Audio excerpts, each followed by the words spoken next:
नमस्कार दोस्तों, मैं विकास मरिया। आप सभी का अपने YouTube चैनल विनर एजुकेशन पर हार्दिक अभिनंदन एवं स्वागत। आज का जो हमारा टॉपिक है वो आप देख सकते हो ऊंचाई और दूरी, यानी आप देख सकते हो उन्नयन कोण और अवनयन कोण के बारे में इसमें बता रखा है। जितने भी प्रश्न दे रखे हैं इसमें उन्नयन कोण अवनयन कोण के हैं। आपने देखो इससे पहले हमने क्या कर लिया, एक तो ऊंचाई और दूरी बेसिक जो जानकारी ये बताती है आपको। उसके बाद हमने जो प्रश्न 1 से 7 तक कर लिए। अब आगे जो प्रश्न आपको दे रखा है, प्रश्न संख्या कौन सी बात करते हैं, 8 आपको सामने दे रखा है। यहाँ से स्टार्ट करते हैं। आपको जो भी प्रश्न ये दे रखे इनमें ध्यान क्या रखना, आपको प्रश्न को ध्यान से पढ़ना और चित्र बनाना। यदि आपने चित्र सही से बना लिया उसके बाद प्रश्न एकदम इजीली सरल हो जाएगा। किस प्रकार से करते हैं, यहाँ से सरल करते हैं। तो आपके सामने प्रश्न एक बार देख सकते हो। ये बोला है 25 मीटर ऊंचाई है आपके पास, 25 मीटर ऊंचे एक स्तंभ। ठीक है, ये बोल रहा है आपके पास 25 मीटर ऊंचाई क्या है स्तंभ है। आप देख सकते हो ये जो आपको दे रखा है सीधा सीधा लंबवत, इसे आप स्तंभ बोल सकते हो, मीनार बोल सकते हो, या ऊर्ध्वाधर आपके पास से मीनार हो जाएगी। आपने बोला है 25 मीटर ऊंचे एक स्तंभ के शीर्ष से। तो आप देख सकते हो 25 मीटर ऊंचा आप क्या बना सकते हैं कि शीर्ष बना दे। जैसे आपने ये देखा होगा स्तंभ बना दिया हमें, इसकी ऊंचाई हम बोल सकते हैं कितनी आपके पास है 25। जैसे ये बोला उसके अकॉर्डिंग बोला 25 मीटर ऊंचे एक स्तंभ, तो ये आपने 25 मीटर ऊंचे क्या बना दिया, स्तंभ बना दिया। ठीक है, ये बोल रहे हैं 25 मीटर ऊंचे एक स्तंभ के शीर्ष। शीर्ष कौन सा होता है, आप देख सकते हो ऊपर के भाग को हम क्या बोलते हैं, शीर्ष बोलते हैं। तो ये आपके पास जो स्तंभ है इसे हम क्या बोल सकते हैं, शीर्ष से। इस शीर्ष यानी प्रेक्षक यहाँ बैठा, आप देख सकते हो जो देखने वाला प्रेक्षक है, शीर्ष की बात कर रहा है। शीर्ष से एक मीनार के शीर्ष का उन्नयन कोण। ये बोल रहा है एक मीनार, ये तो आपके पास क्या दे रखा है स्तंभ। यहाँ से ये बोल रहा है कि आपके पास एक मीनार है, मीनार के शिखर को देखना है, तभी तो कौन सा कोण बनेगा, उन्नयन कोण। आप देख सकते हो यहाँ पे आपके पास एक क्या मिलेगी और पास में एक मीनार मिलेगी। तो एक मीनार और बना देते हैं। आप देख सकते हैं हमने एक मीनार बना दी। जैसे इसने कहा कि 25 मीटर ऊंचे स्तंभ, ये 25 मीटर ऊंचा आपके पास के स्तंभ, ठीक है, के शीर्ष से, ये आपके पास क्या हो गया शीर्ष से, शीर्ष से एक मीनार, ये आपकी क्या हो गई मीनार। और मीनार और स्तंभ दोनों कैसे हैं, लंबवत। एक मीनार के शीर्ष का, इसके शीर्ष का कहां से, स्तंभ के शीर्ष से उन्नयन कोण। आप देख सकते हो यहाँ से जब आप कहाँ देखोगे, इस शीर्ष से, स्तंभ के शीर्ष से किसको देख रहे हो आप, मीनार के शीर्ष को देखोगे। जब हम ऊपर देखते हैं कौन सा कोण बनेगा, उन्नयन कोण। ठीक है, ये आपका कौन सा कोण हो गया, उन्नयन कोण। हम ऐसे बोल सकते हैं, आप इसे क्या बोल सकते हो, क्षैतिज रेखा बोल सकते हो, ये आपके पास हो गया। ठीक है, ये बोल रहे हैं उन्नयन कोण तथा मीनार, ये वापिस आपके पास क्या है, मीनार के पाद बिंदु। तो आप देख सकते हो मीनार का पाद बिंदु कौन सा, नीचे के भाग को क्या बोल सकते हैं, पाद बिंदु का अवनमन कोण समान है। आपको ये बोल रहे हैं उन्नयन जो कोण है वो मीनार के पाद बिंदु के अवनमन कोण के क्या है, समान है। ठीक है, तो आप यहाँ से देख सकते हो, वापिस एक बार देख लो। आप देख सकते हो ये जो उन्नयन कोण यदि हमारे पास कितना है, यहाँ से उन्नयन कोण थीटा है, तो अवनमन कोण भी कितना होगा, थीटा होगा। ठीक है, हो गया इतना। अब चलो एक बार वापस देख लो प्रश्न जो दे रखे थे, आपने प्रश्न ध्यान से पढ़ लिया उसके बाद आराम से सरल कर सकते हो। चलो आगे से 25 मीटर ऊंचे, तो आप देख सकते हैं आपके पास ऊंचाई जो दे रखी है यहाँ से लेके यहाँ तक की लंबाई आपके पास कितनी है, 25 मीटर ऊंचे एक स्तंभ, ये आपने क्या बना दिया कि स्तंभ। स्तंभ के शीर्ष, ये स्तंभ का क्या है शीर्ष, ठीक ऊपर के भाग हम क्या बोल सकते हैं शीर्ष। स्तंभ के शीर्ष से, ये शीर्ष से एक मीनार के शीर्ष एक मीनार बना दी, और मीनार का शीर्ष तो ऊपर होगा ना। आप देख सकते हैं यहाँ ये स्तंभ का शीर्ष और मीनार का शीर्ष कहाँ है, ऊपर। ठीक है, शीर्ष का क्या है, उन्नयन कोण। आप देख सकते हो उन्नयन कोण जब हम कहाँ से, स्तंभ के शिखर से, ये स्तंभ का शिखर से किसको देखेंगे, मीनार के शिखर को। आप देख सकते हो यहाँ से ऊपर देखना होगा ना आपको मीनार, तो इसका मतलब ये बोला उन्नयन जो कोण है आपके पास वो। ठीक है, उन्नयन कोण तथा मीनार के पाद बिंदु, और मीनार का पाद बिंदु आपको कहाँ मिलेगा, नीचे। तो आप देख सकते हो ये मीनार के क्या हो जाएगा, पाद बिंदु, और पाद बिंदु किसे कहते हैं, नीचे के भाग को। ठीक है, यहीं से आपने किसको देखा, मीनार है ना। एक बार तो मैंने मीनार के शिखर को देखा और एक बार मीनार की किसको देखा, आधार को। तो ये बोल रहे हैं उन्नयन कोण और अवनमन कोण दोनों कैसे हैं, समान है। तो आप देख सकते हो यदि यहाँ पे 45 डिग्री का कोण है तो यहाँ पे कितना होगा, 45 डिग्री। तो आप देख सकते हो हमें डिग्री का मान नहीं दे रखे, हम यहाँ भी थीटा और यहाँ भी क्या हो जाएगा थीटा। ठीक है, हो गया इतना। तो ये बोला मीनार की ऊंचाई ज्ञात करो। आसानी से निकाल सकते आपका सिस्टम ने तो ऊंचाई दे दी और आपको करना क्या, मीनार की ऊंचाई निकालनी। ठीक है, यहां से लिख दो ए बी सी डी और ये क्या हो जाएगा, ये हो जाएगा। ठीक है, अब वापिस से एक बार आपको ये जो दे रखा है 25 मीटर है, तो आप देख सकते हो इसके बराबर ये भी कितना हो जाएगा 25, यानी सी से डी की यदि मैं लंबाई की बात करूं तो यहां से लेके यहां तक ये लंबाई भी कितनी हो जाएगी 25, वो भी क्या मीटर। ठीक है, क्योंकि ये 25 है, ये भी कितनी हो जाएगी 25। हम क्या करते हैं ऊपर वाली 30 से हम बोल देंगे आपका कितनी हो जाएगी h मीटर। इसने पूछा गया है मीनार की ऊंचाई, तो मीनार की ऊंचाई कहां से स्टार्ट होगी, आप देख सकते हो आधार से लेके सीकर तक ये पूरी मीनार की ऊंचाई है, तो पूरी मीनार की ऊंचाई h प्लस कितनी हो जाएगी 12। ठीक है, अब प्रश्न सरल करते हैं। सबसे पहले आप देख सकते हो आपको क्या दे रखी, स्तंभ की ऊंचाई दे रखी, हम लिख देते हैं स्तंभ की क्या दे रखी आपको ऊंचाई, तो हमने लिख दी स्तंभ की ऊंचाई। स्तंभ की ऊंचाई आपको कितनी दे रखी है 25, वो भी किसमें है मीटर में, लिख दी स्तंभ की ऊंचाई कितनी है 25 मीटर। ठीक है, और जब हमें निकालना हो तो हम क्या करेंगे, मानेंगे। आप देख सकते हो आपको क्या निकाल, मीनार की ऊंचाई, और मीनार की ऊंचाई आपको निकाल ले तो मीनार की ऊंचाई मान लेते हैं, माना क्या मीनार की ऊंचाई पूछिए, माना मीनार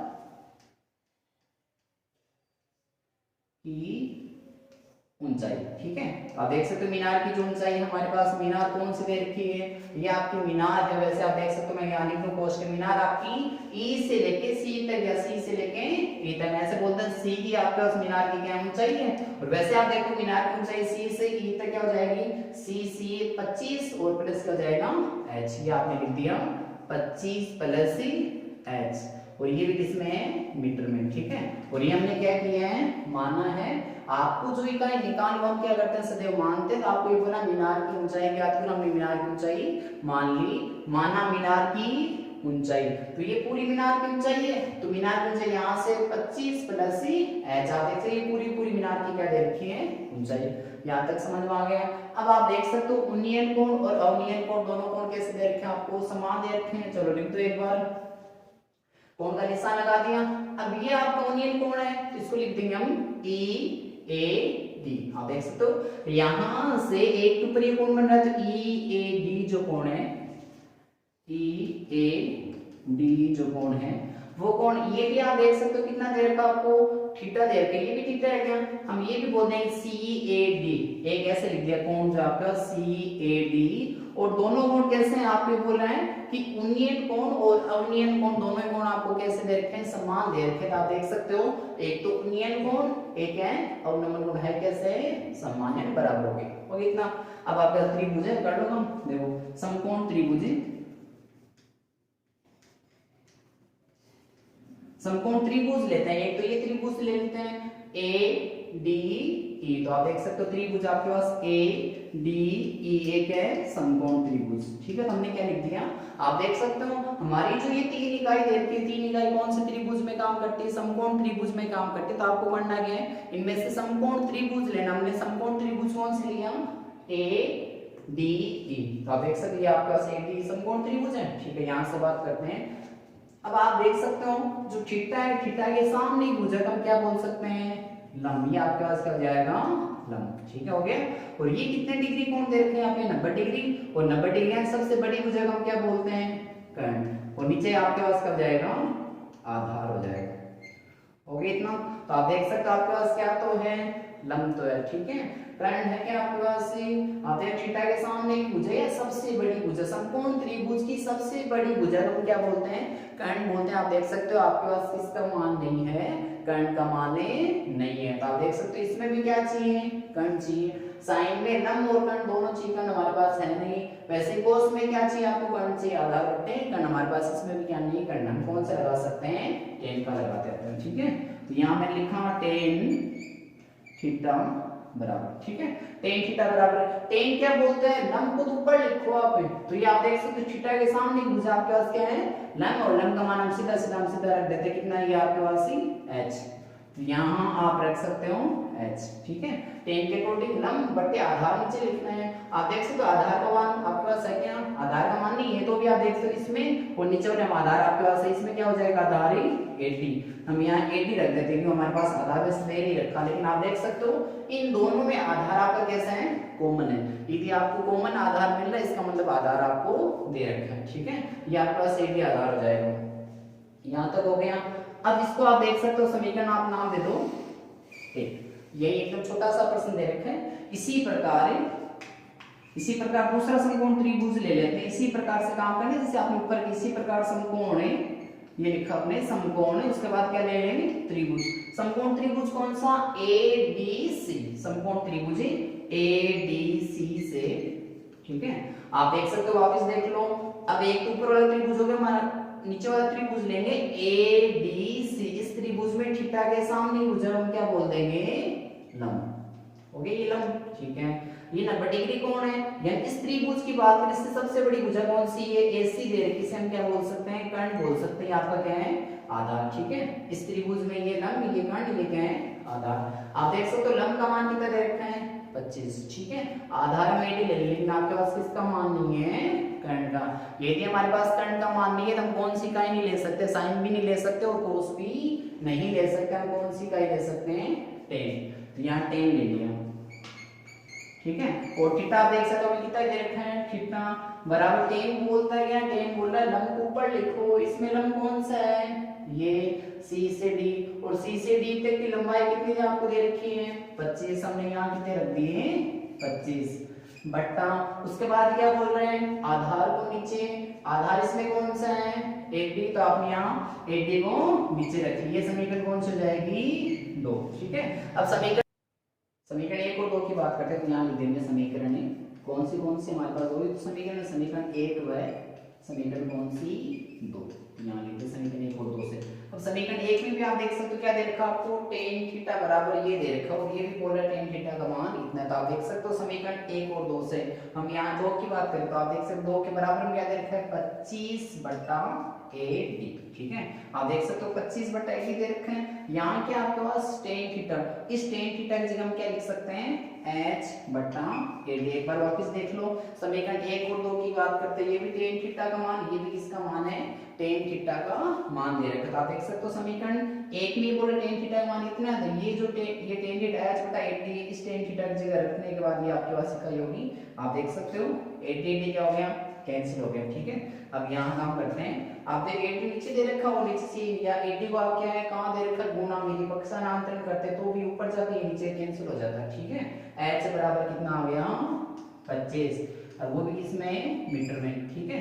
अब हमें जो पूछा था वो आप देख सकते हो, मीनार की क्या पूछी थी, तो मीनार की ऊंचाई, तो मीनार की ऊंचाई निकालते आप देख सकते हो, माना मीनार की ऊंचाई कितनी थी 25 प्लस h, आप देख सकते हो मीनार की ऊंचाई, ये मीनार है और यहां से लेकर आपको ऊपर तक जाना था, पूरी मीनार की ऊंचाई कहते हैं, क्या करें मीनार की ऊंचाई।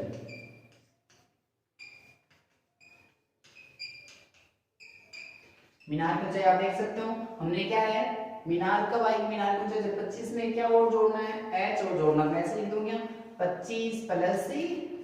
आप देख सकते हो यहां से स्टार्ट करते हैं 25, इसमें और क्या जोड़ना है h, तो आप क्या करोगे 25 तो ये प्लस h का मान हमने अभी निकाला है, h का मान कितना है 25, ये 25 और 25 कितने हो जाएंगे 50, ये हमारी क्या हो जाएगी मीनार की ऊंचाई। आप देख सकते हो इसमें यही पूछा था, मीनार की ऊंचाई कितनी है, स्तंभ की ऊंचाई तो कितनी दे रखी थी आपको 25, मीनार की ऊंचाई यहां से लेके पूरी हमें देखनी थी तो 25 प्लस h, और 25 तो ये है और h का मान आपके पास कितना हो गया 25, 25 और 25 कितने हो गए 50 हो गए। आगे वाले प्रश्न की बात करते हैं, अब आगे वाले प्रश्न की बात करते हैं, प्रश्न संख्या 9, ठीक है। ये बोल रहा है एक ऊर्ध्वाधर, आप देख सकते हो आपको कभी भी यदि ऊर्ध्वाधर का नाम ले रहे हैं वो कैसी दे रखी लंबवत, आप देख सकते हो ये हमारे पास कोई जैसे मीनार है या कोई स्तंभ है, तो आप एक स्तंभ एकदम लंबवत होगा, मीनार भी कैसा होगा लंबवत होगा, और ये बोल रहा है ऊर्ध्वाधर छड़ है, छड़ का मतलब आप समझ सकते हो जैसे हमारे पास ये दे रखी है, ठीक है। आप देख सकते हो कोई लकड़ी है या आपके पास ये कोई छड़ है, ऐसी छड़ है,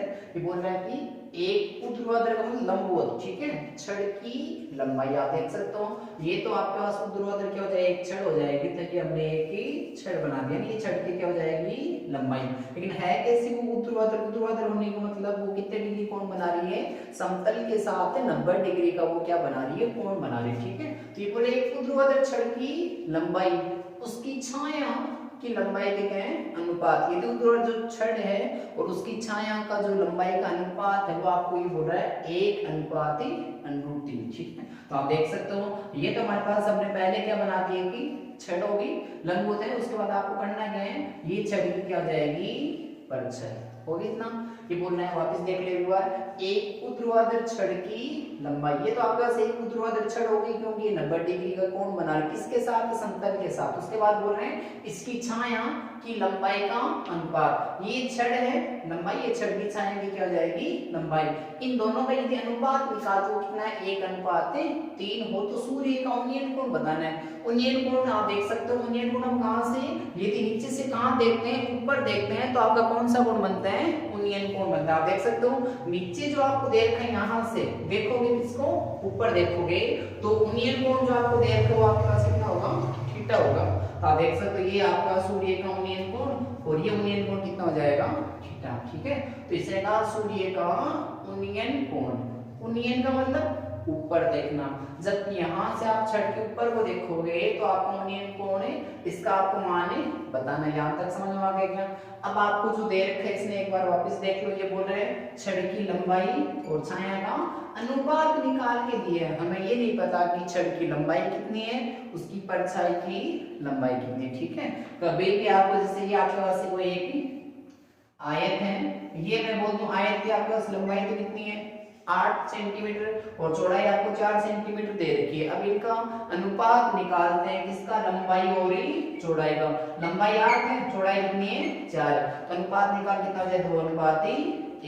यानी हमारे पास से ये इनकी लंबाई नहीं है, लंबाई ये जो है ना छड़ की लंबाई और उसकी परछाई का आपके पास क्या दे रखे हैं, अनुपात। यदि आपको कभी भी अनुपात दे तो आप क्या कर सकते हो, समान संख्या से गुणा करके लंबाई प्राप्त कर सकते हो। आप देख सकते इसको भी x से गुणा कर देते हैं, इसको भी गुणा किससे कर देते हैं, x से गुणा।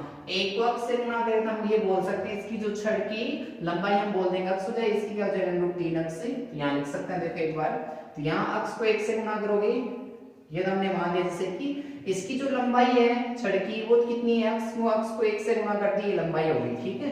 क्योंकि इसने हमें लंबाई नहीं दे रखी थी, उनकी आपको अनुपात दे रखा है, हमने ये लंबाई तो होगी x से, और इसकी जो छाया दे रखी है, परछाई दे रखी है, परछाई की जो लंबाई है वो हम बोल देंगे √3, और इसको गुणा हम किससे कर सकते हैं, x से गुणा कर सकते हैं, ठीक होगा इतना। अब आगे बात करते हैं, आपको जो प्रश्न दे रखे हैं पहले हम लिख देते हैं, यहां से सरल करते हैं, ठीक है। या आप ऐसे बोल सकते हो, माना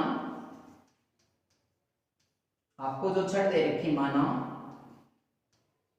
छड़ की लंबाई, तो छड़ की हमारे पास लंबाई है वो कौन सी हो जाएगी, x। हमने ये लिख दिया छड़ की लंबाई कितनी है, x हो गया। उसके बाद ये बोले इसकी छाया, छाया आप देख सकते हो छाया किसकी, छड़ है, तो छड़ की छाया की लंबाई, ये जो आपको छड़ दे रखी है, छड़ की छाया की लंबाई, छड़ की छाया की लंबाई हम देखना चाहते हैं। आप देख सकते हो छाया की जो लंबाई है ये तो हमने x से गुणा कर दी, इसको भी x से गुणा करना, क्योंकि पहले आप किसका नाम ले रखे, इसने कहा छड़ की लंबाई थी, ये लंबाई का अनुपात है। उसके बाद तथा उसकी छाया की लंबाई, यानी ये किसका अनुपात है, छाया का। छाया को हमने गुणा किससे कर दिया, x से, √3x हो जाए, क्योंकि एक क्या था ना प्लस, देखो ये एक को x से गुणा करेंगे x आ जाएगा, तो ये आपने x लिख दिया, √3 को x से गुणा किया, √3x हो गया, हो गया इतना। अब समकोण त्रिभुज ले लेंगे, और जो उन्नयन कोण हमारे पास थीटा का मान आप देख सकते हो, हमारे पास जो ये लिख दिया a b और ये c, ठीक है। तो जो कोण आपके पास है a c b का, a c b वो कितना है, थीटा, हो गया इतना। ये हमने खुद नहीं लिखा है। अब करना है कि आपको समकोण त्रिभुज देखना, एकदम आसान सा प्रश्न है। समकोण त्रिभुज कौन सा, समकोण त्रिभुज ए बी सी से, ठीक है। अब चलो देख ले कौन सी का लगाने, आप देख सकते हो थीटा के सामने की भुजा हम क्या बोलते हैं, लंब, दिया आपका क्या होगा, लंब हो जाएगा, ठीक है।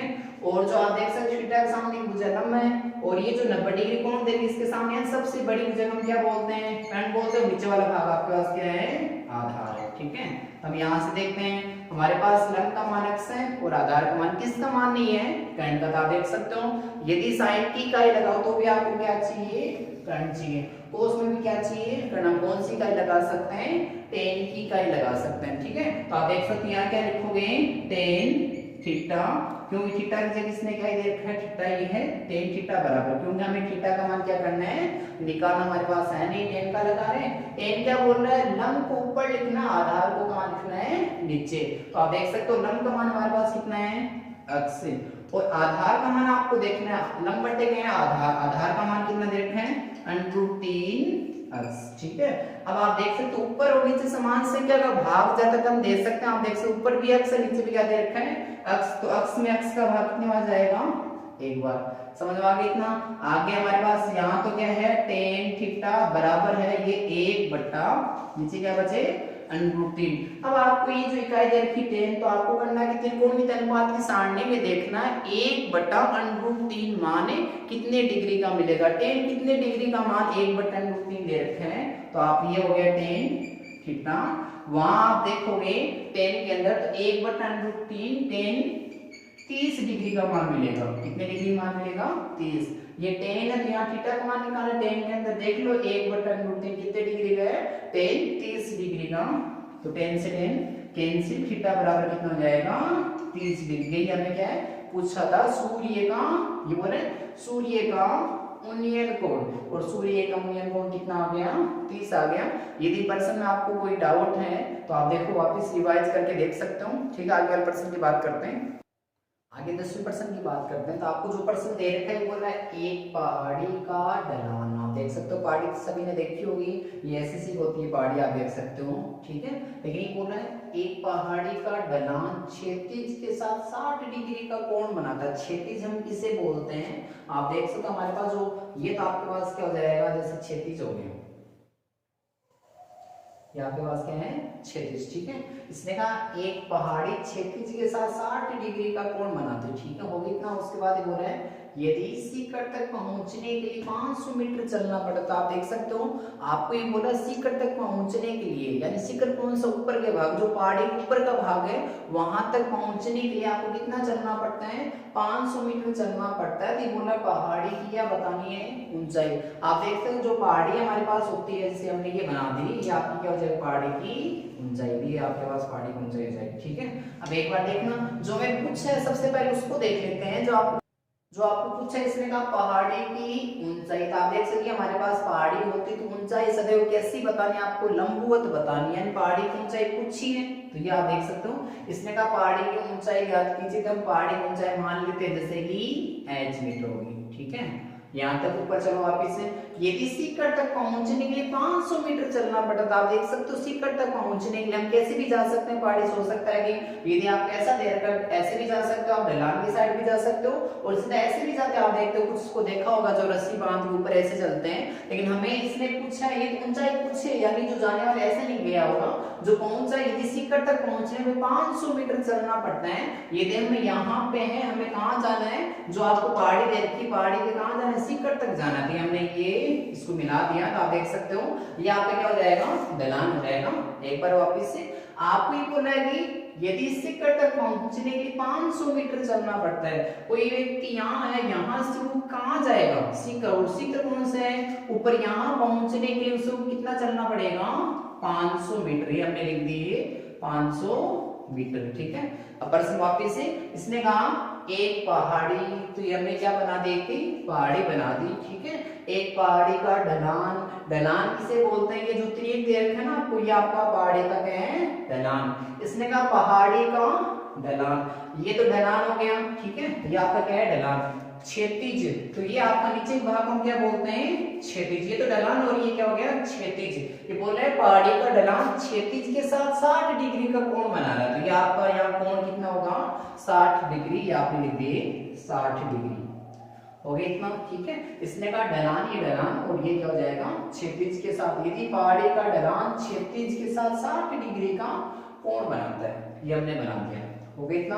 उसके बाद ये बोला यदि सीकर तक पहुंचने में 500 मीटर चलना पड़ता है। पहाड़ी पर आप ऐसे भी जा सकते हो और ऐसे भी जा सकते हो, लेकिन इसने ऊंचाई पूछी, इसका मतलब ये नहीं है 500 मीटर। 500 मीटर कौन सा भी ढलान ये है आपके पास 500 मीटर चलना पड़ता है, तो आपको पहाड़ी की क्या बतानी है ऊंचाई। हमने पहाड़ी ऊंचाई कौन सी मान ली, h। एकदम आसान सा प्रश्न ही हमारा चित्र बन गया। करते हैं चलो। सबसे पहले जो आपको निकालना वो मान लेते हैं, माना क्या निकालना आपको, पहाड़ी की ऊंचाई। माना पहाड़ी जो है, पहाड़ी क्या निकालनी है, ऊंचाई। माना पहाड़ी की ऊंचाई मान ली, ऊंचाई कितनी मान लेंगे, h। हाइट है तो आप h से लिख सकते हो, हमने h ये भी किसमें मान ली, मीटर। पहाड़ी की ऊंचाई मान ली अपने, ठीक है। और पहाड़ी की जो ढलान है, पहाड़ी की ढलान वो कितनी देर की आपको, 500 मीटर पहाड़ी की। आपको जो पहाड़ी की आप देख सकते हो बोला शिखर तक पहुंचने 500 मीटर चलना पड़ता है, और ये जो ढलान है पहाड़ी की ढलान वो कितनी है, पहाड़ी की ढलान बराबर कितनी हो जाएगी, 500 मीटर। ये आपने लिख दिया 500 मीटर, ठीक है। और आप देख सकते हो जो हमें थीटा दे रखा है वो कितने डिग्री का है, साथ में कैसे लिखेंगे, ए सी बी। तो यहाँ मैंने कोण लिख दिया, ए सी बी जो है कितने डिग्री का, 60 डिग्री का। हो गया इतना। अब करना क्या, समकोण त्रिभुज लेना है। तो समकोण त्रिभुज कौन सा, समकोण त्रिभुज हमारे सामने एक ही त्रिभुज, वो कौन सा है, ए बी सी। तो आपने यहाँ लिख दिया त्रिभुज ए बी सी से, ठीक है। ये त्रिभुज ले लिया। अब आपको ध्यान क्या रखना है, थीटा के सामने की भुजा को हम क्या बोलते हैं, लंब। ये आपका लंब हो जाएगा। और समकोण के सामने की भुजा, यानी जो सबसे बड़ा कोण है, सबसे बड़े कोण के सामने भुजा भी बड़ी होती है, या सबसे बड़ी भुजा जो है आपके पास उसे हम क्या बोल सकते हैं, कर्ण। और जो नीचे इकाई है वो क्या है, आधार, ठीक है। हम देखते हैं इसमें कौन सी इकाई लगाओगे। तो आप देख सकते हो सबसे बड़ी भुजा आपको दे रखी है, कर्ण का मान है हमारे पास, लंब का किसका नहीं है, आधार का। आप देख सकते हो कोस का लगाते तो भी आधार चाहिए, टेन का लगा तो भी क्या चाहिए, आधार। हम कौन सा लगा लेते हैं, साइन का, ठीक है। तो यहाँ आप लिख सकते हो साइन, और थीटा की जगह हम कितने रख सकते हैं, 60 डिग्री। और साइन क्या बोलते हैं, लंब में किसका भाग लगाना है, कर्ण। लंब का आप देख सकते हो, लंब का मान आपको क्या दे रखा है, ए बी। हो गया ए बी, ए बी आपके पास क्या हो जाएगा, लंब। और नीचे क्या लिखना है, कर्ण। कर्ण आप कौन सा लिखोगे, AC। ये आपने लिख दिया AC, ठीक है। अब त्रिकोणमितीय अनुपात की जो सारणी वो आपको देखना है, sin 60 डिग्री का मान कितना मिलेगा। और आप देख सकते हो sin 60 डिग्री का मान हमें मिला √3/2 बराबर AB की लंबाई कितनी है, h। AC कर्ण आपको जो दे रखा है वो कितना है, 500 मीटर। हमें करना है ऊंचाई निकालनी, किसकी ऊंचाई निकालनी, पहाड़ी की ऊंचाई। पहाड़ी की ऊंचाई है कि यहाँ पे h। एक काम करते हैं 500 को आप देख सकते हो 500 कहाँ दे रखा है, भाग में। भाग वाला कहाँ जाएगा, पक्षांतर होने के बाद ही गुणा में। तो ये 500 इसके पास जाएंगे, √3/2 तो है, इसके पास कौन आ रहे हैं, 500। यहाँ बची कौन सी इकाई, 500 साइड ले दिया, h का मान, h बराबर हो जाएगा। आप देख सकते हैं आपके पास h हो गया, 2 का भाग लगा देंगे, आप देख सकते हैं कितने आ गए, 250, ठीक है। ये ना आप देख सकते हो, या यहाँ आप देख सकते हो h बराबर कितने बचे हमारे पास, √3 को 250 से गुणा करें, ऐसे लिख देंगे 250 √3। यानी पहाड़ी की ऊंचाई आप देख सकते हो, पहाड़ी की ऊंचाई क्या है, ये है 250 √3। यानी ढलान से क्या है, पहाड़ी की ऊंचाई सदैव क्या होती है, कम होती है। क्योंकि ऊंचाई सदैव कौन सी देखते हैं, लंब को देखते हैं, ठीक है। प्रश्न एक बार वापस देख लो, आपको जो दे रखा है इसने कहा एक पहाड़ी का ढलान। तो आपको ध्यान रखना है पहाड़ी का ढलान जो होती है दे रखी है, पहाड़ी का क्या है, ढलान। पहाड़ी का ढलान क्षैतिज के साथ 60 डिग्री कोण बना रहा था, आप देख सकते हैं। तो क्या आपको ढलान दे दिया, और ये आपको क्या है, क्षैतिज। यहाँ कितने डिग्री कोण बना रहा है, 60 डिग्री का कोण बना रहा है। यदि सीकर तक पहुंचने के लिए 500 मीटर चलना पड़ता है। कोई यदि व्यक्ति यहाँ से पहाड़ी के सीकर यानी यहाँ तक पहुंचना चाहता है, जो मैंने सर्कल कर रखा है, इसके लिए उसको कितना चलना होगा, 500 मीटर चलना पड़ता है। तो आपको पहाड़ी की क्या बतानी है, ऊंचाई। पहाड़ी की क्या हो जाएगी, ऊंचाई हमें क्या करनी है, बतानी है, ठीक है। सबसे पहले माना पहाड़ी की ऊंचाई, हमने मान ली पहाड़ी की ऊंचाई हमें निकाल ली, हमने मान लिया h मीटर है, ठीक है। हो गया इतना। और पहाड़ी की जो ढलान है वो कितनी है, 500 मीटर। और जो उन्नयन कोण आपको दे रखा है वो कितना है, 60 डिग्री, ठीक है। हो गया इतना। अब समकोण त्रिभुज कौन सा, ए बी सी जो है इसकी बात करते हैं। आप देख सकते हो आपके पास क्या है, लंब है और क्या है कर्ण, क्या नहीं आधार नहीं, कौन सा नहीं लगाएंगे, इसमें भी आधार से इसमें भी कौन सा लगा देते हैं, साइन का। ठीक है, तो साइन थीटा का मान कितना 60 डिग्री, और आपको जो दे रखा है ए साइन 60 डिग्री मान है √3/2, ए बी का मान कितना दे रखा है h, और ए सी का मान कितना है 500, 500 यहाँ भेज दिया, 2 का भाग लगा दे 250 √3, ये आपके पास क्या आ गई पहाड़ी की। नमस्कार दोस्तों, मैं विकास मैरिया। जैसे आपने देखा होगा आज तक हमने जो 8वीं पर्सनल दे रखी है उसके 1 से लेकर 10% पूरे कंप्लीट कर लिए। ठीक है, कल आगे की पर्सन करेंगे। आपको करना क्या है, वीडियो हमेशा पूरा देखना है, पूरा देखने के बाद हमें कमेंट के माध्यम से बताओ, कोई कमी है तो वो बता सकते हो, या कोई आपको प्रश्न पूछना वो बता सकते हो। और जो ये चैनल दे रखा है इसको आपको ज़्यादा से ज़्यादा सब्सक्राइब करना है, लाइक करना है, उसके बाद शेयर करना अपने ये जो भी यार दोस्त दे रखे उनके पास ये वीडियो जाना चाहिए, ताकि सभी बच्चे आराम से देख के और अच्छे नंबर से क्या उसके पास हो सके। नमस्कार।